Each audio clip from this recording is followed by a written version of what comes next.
আজকের recipe homemade kasundi. এই সিজনটা হচ্ছে কাঁচা আমের, হাতের নাগালে পেয়ে যাচ্ছে কাঁচা আম। তাই কাঁচা আম দিয়ে কিন্তু আম কাসুন্দিটা খুব সহজেই বাড়িতে বানিয়ে নেওয়া যায়।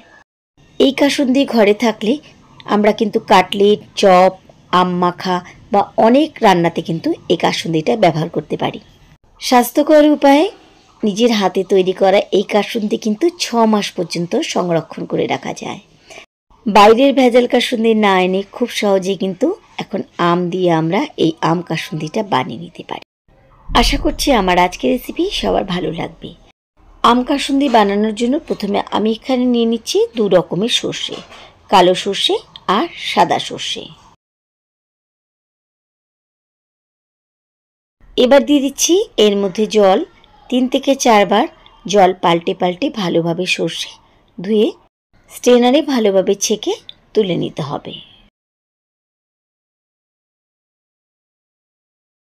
এবার নিয়ে নিচ্ছি একটা কাঁচা আম, আর ভালোভাবে এই কাঁচা আম খোসা ছাড়িয়ে ছোট ছোট করে টুকরো করে নিতে হবে। এই আম কাসুন্দি খেতে এত ভালো লাগে যে এটা তুমি সব কিছুর সাথে খেতে পারো বা শুধু শুধু এমনি এমনি চাটনি হিসেবেও খেতে পারো। খেতে কিন্তু দারুণ লাগে মুড়ি মাখার সাথে, গরম ভাতের সাথে, বা যেমনটা আমি আগে বললাম যে অনেক রান্নাতে কিন্তু এই কাসুন্দি ব্যবহার করতে পারি।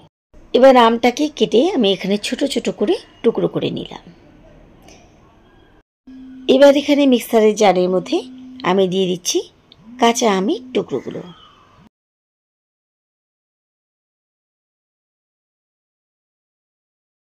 তারপর দিয়ে দিচ্ছি এর মধ্যে ভালো করে ধুয়ে রাখা সাদা কালো সর্ষে।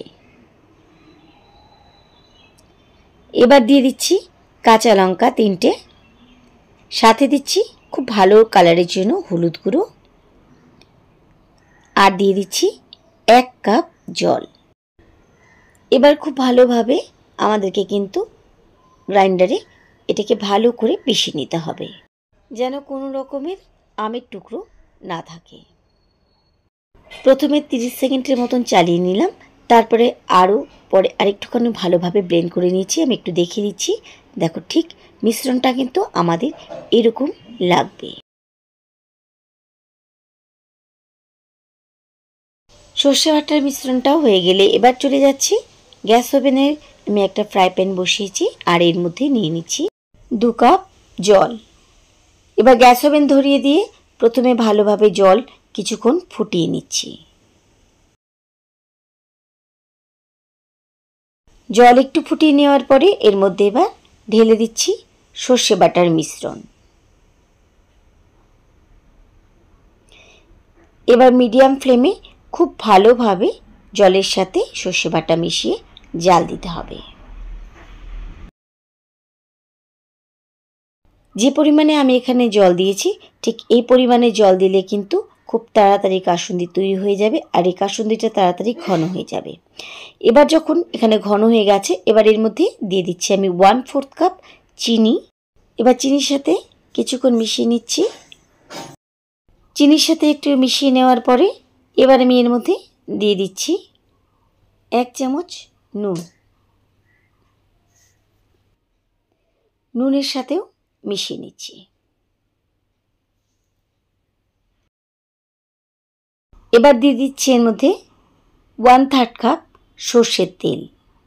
সর্ষের তেলের সাথে এবার কিন্তু 2 থেকে 3 মিনিটের মতন ভালোভাবে মিশিয়ে নিতে হবে, যতক্ষণ মিশ্রণটা একটু ঘন হয়ে না আসছে।